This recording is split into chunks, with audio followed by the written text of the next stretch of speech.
तो ये बीजेपी वाले, एलजी साहब और केंद्र सरकार आपके सारे काम रोकने की कोशिश करते हैं। हर काम जो मैं आपके लिए अच्छा करने की कोशिश करता हूं, हर काम ये लोग रोकने की कोशिश करते हैं। क्यों? ये लोग नफरत करते हैं आपसे। ये दिल्ली के 2 करोड़ लोगों से नफरत करते हैं, और नफरत इसलिए करते हैं क्योंकि आपने इतनी जुर्रत की कि आपने 3 बार दिल्ली के एक छोटे से आदमी को, एक मामूली आदमी को दिल्ली का मुख्यमंत्री बना दिया। यह आपका कसूर है। आप लोगों ने 3 बार एक मामूली आदमी को दिल्ली की कुर्सी पे क्यों बिठा दिया? इसलिए बीजेपी वाले, एलजी और केंद्र सरकार आपसे नफरत करते हैं, बदला निकाल रहे हैं वो। याद करो, आज से 6-7 साल पहले जब मैं दिल्ली के मोहल्ला क्लिनिक बना रहा था, उस समय एमसीडी के अंदर बीजेपी की सरकार थी। मेरे बने बनाए मोहल्ला क्लिनिक बुलडोजर भेज के इन्होंने तोड़ दिए दिल्ली के अंदर। सरकारी मोहल्ला क्लिनिक, सरकारी मोहल्ला क्लिनिक दिल्ली सरकार ने बनाए। एमसीडी में बीजेपी की सरकार थी, एमसीडी वालों ने बुलडोजर भेज के दिल्ली के मोहल्ला क्लिनिक तोड़ दिए। इतने गंदे लोग कौन हो सकते हैं? जब मैं दिल्ली में जगह जगह सीसीटीवी कैमरे लगा रहा था, आज फक्र है हर दिल्ली वाले को। पूरी दुनिया में, ये मैं नहीं कह रहा, फोर्ब्स मैगजीन, इंटरनेशनल मैगजीन ने 2021 में बोला है कि पूरे दुनिया के अंदर सबसे ज्यादा सीसीटीवी कैमरे की डेंसिटी दिल्ली के अंदर है। 5 साल के अंदर दिल्ली में सबसे ज्यादा सीसीटीवी कैमरे लगवा दिए हमने। जब मैं सीसीटीवी कैमरे मैंने लगाने चालू किए तो एलजी साहब ने फाइल रोक दी, मेरे को सीसीटीवी कैमरे नहीं लगाने दिए। तब मैं, गोपाल राय, मनीष सिसोदिया और सत्येंद्र जैन एलजी साहब के घर के अंदर घुस के उनके कमरे में 10 दिन तक हमने धरना दिया था, याद करो। तब उस टाइम इन्होंने कैमरे लगाने की फाइल पास की थी। हम घर घर राशन देना चाहते थे, इन्होंने राशन की फाइल रोक ली। पिछले साल 2 महीने तक दिल्ली के मोहल्ला क्लिनिक की बिजली काट दी इन लोगों ने। दिल्ली के मोहल्ला क्लिनिक के किराया रोक दिया इन लोगों ने। दिल्ली के सारे मोहल्ला क्लिनिक की दवाइयां बंद कर दी इन्होंने, एलजी साहब ने, केंद्र सरकार ने और इन्होंने मिलकर। दिल्ली के मोहल्ला क्लिनिक के टेस्ट बंद कर दिए इन लोगों ने। इतना निर्दयी कौन हो सकता है जो गरीबों का इलाज बंद कर दे? इतनी नफरत क्यों है? इतना निर्दयी कौन हो सकता है? इन्होंने योगा बंद कर दिया। 17,000 लोगों के लिए मैंने योगा चालू किया था दिल्ली में, फ्री योगा टीचर भेजता था, इन्होंने योगा बंद कर दिया। हमारी एक स्कीम थी फरिश्ते, उसमें दिल्ली में अगर किसी का एक्सीडेंट हो जाए तो उसका बड़े से बड़े, महंगे से महंगे प्राइवेट अस्पताल में इलाज कराते थे, सारा इलाज मुफ्त होता था। 23,000 लोगों की मैंने जान बचाई थी फरिश्ते से। एलजी साहब ने फरिश्ते स्कीम बंद कर दी। सुप्रीम कोर्ट गया मैं, सुप्रीम कोर्ट से ऑर्डर लेके आया, दोबारा चालू कराई मैंने फरिश्ते स्कीम। आपका एक भी काम मैंने बंद नहीं होने दिया। इन्होंने बंद की, पिछले साल दवाइयां बंद की, मैंने लड़ लड़ के इनसे दोबारा चालू कराई। पिछले साल इन्होंने टेस्ट बंद किए, मैंने लड़ लड़ के दोबारा इनसे चालू कराए।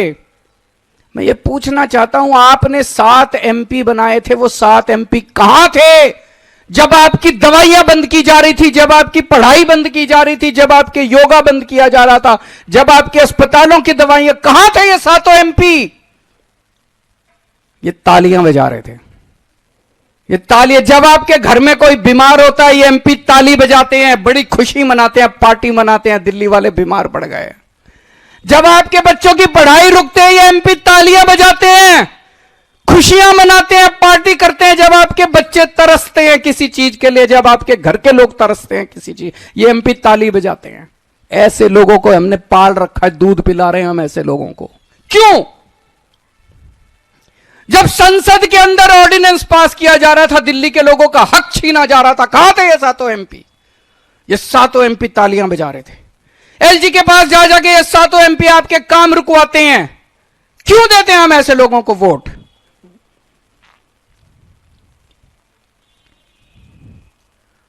कल मैंने बिजली सब्सिडी पास की है कैबिनेट में, मैं आपको बता नहीं सकता कितना लड़ना पड़ा है मेरे को। ये चाहते हैं, मैं ये कहता हूं भाई हम अच्छे काम कर रहे हैं, तुम भी करो। हमने दिल्ली में 24 घंटे बिजली कर दी, तुम क्यों नहीं करते? तुम भी करो, यूपी में करो, मध्य प्रदेश में करो, जहां जहां, राजस्थान में करो, जहां जहां तुम्हारी सरकार है तुम करो। गुजरात में करो, हमने बिजली मुफ्त कर दी, तुम भी करो। कह रहे ना हम तो नहीं करेंगे, तेरे को भी नहीं करने देंगे। बड़ी मुश्किल से, मैं बता नहीं सकता दिल्ली वालों मैंने कितनी मुश्किल से तुम्हारी बिजली सब्सिडी पास कराई है। अगले 1 साल के लिए अब आपको बिजली फ्री मिलती रहेगी। आज मैं अकेला लड़ रहा हूं इन लोगों से, एलजी से अकेला लड़ रहा हूं, बीजेपी वालों से अकेला लड़ रहा हूं, इन 7 सांसदों से अकेला लड़ रहा हूं, केंद्र सरकार से अकेला लड़ रहा हूं। आप मेरे को बेटा मानते हो, आपने मेरे को बेटा बोला है। अगर आपने मेरे को बेटा बोला है तो अपने बेटे को अकेला तो नहीं छोड़ोगे इस तरह। आज मैं आप लोगों से निवेदन कर रहा हूं, अपील कर रहा हूं कि अपने बेटे को मजबूत करो। आपने मेरे को 70 में से एक बार 67 सीट दी, मेरे को मजबूत किया। दूसरी बात, 70 में से 62 सीट दी, मेरे हाथ मजबूत किए विधानसभा के अंदर। मैं बड़ा शुक्रगुजार हूं। आज ये जो मैं इनसे लड़ पा रहा हूं थोड़ा बहुत, ये इसी वजह से लड़ पा रहा हूं। जो भी थोड़े बहुत काम कर पा रहा हूं इसी वजह से काम कर पा रहा हूं, क्योंकि आपने इतना भारी बहुमत दिया था। अगर आपने 70 में से 40 सीट दी होती, ये बीजेपी वाले सरकार तोड़ देते, गिरा देते, खरीद लेते, डरा देते मेरे एमएलए को। ये तो आपकी दुआ है, आपकी कृपा है, आपका आशीर्वाद है, आपका प्यार है कि आपने 70 में से 62 सीट दी। इसी तरह से जैसे आपने विधानसभा में मेरे हाथ मजबूत किए, अब संसद में मेरे हाथ मजबूत कर दो। संसद में मेरे को 7 एमपी दे दो, जो इंडिया गठबंधन के हैं 7 एमपी दे दो। ये 7 एमपी मेरे 7 बड़े बड़े हाथ बन के काम करेंगे। अगली बार एलजी काम रोकेगा, ये 7 काम करा के लाएंगे। अगली बार अगर केंद्र सरकार काम रोकेगी, ये 7 काम रोक के काम करवा के लाएंगे। अगली बार संसद के अंदर आपके हक मारे जाएंगे, ये 7 एमपी संसद में उठ के आपकी आवाज बनेंगे।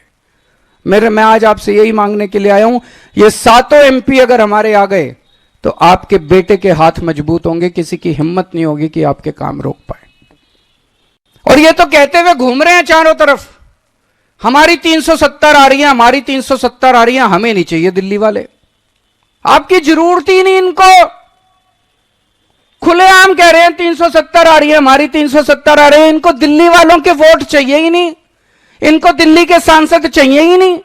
मेरे को चाहिए आप, मेरे को आपकी जरूरत है, मेरे को दिल्ली वालों की जरूरत है, मेरे को दिल्ली वाले चाहिए, मेरे को दिल्ली के 2.5 करोड़ लोग चाहिए। मेरे को उनसे प्यार है, मैं दिल्ली वालों से प्यार करता हूं, ये आपसे नफरत करते हैं।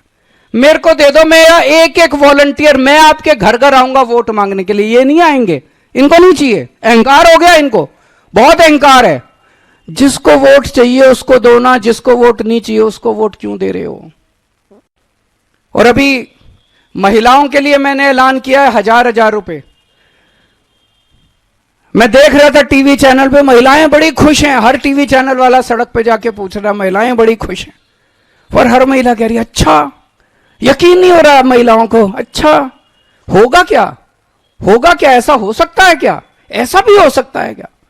मैं सारी मां बहनों को कहना चाहता हूं, पिछले 10 साल में ऐसे ऐसे काम हुए हैं जो कभी सोचे ही नहीं थे। कभी जिंदगी में सोचा था बिजली मुफ्त भी आ सकती है, पूरी दुनिया में कभी नहीं हुआ। बिजली मुफ्त भी आ सकती है और 24 घंटे भी आ सकती है। अरे केजरीवाल है, केजरीवाल के टाइम में पता नहीं क्या क्या अभी और चमत्कार होने बाकी हैं। मैं सारी महिलाओं को बोल रहा हूं, मैं हूं, आपको 1000 रुपए दिला के रहूंगा। बजट में पास हो गया, ये कोई मैं ऐलान नहीं कर रहा, बजट में पास करके आया हूं, विधानसभा में पास हो गया, ये चालू होगा। बस आप मेरे को आशीर्वाद दे देना। आपसे मैं बदले में यही मांग रहा हूं, मेरे को 7 एमपी जिता दो ताकि मेरे को और ताकत मिले। दूसरी चीज, आप 7 बीजेपी के एमपी जिता देते हो, आपको क्या मिलता है।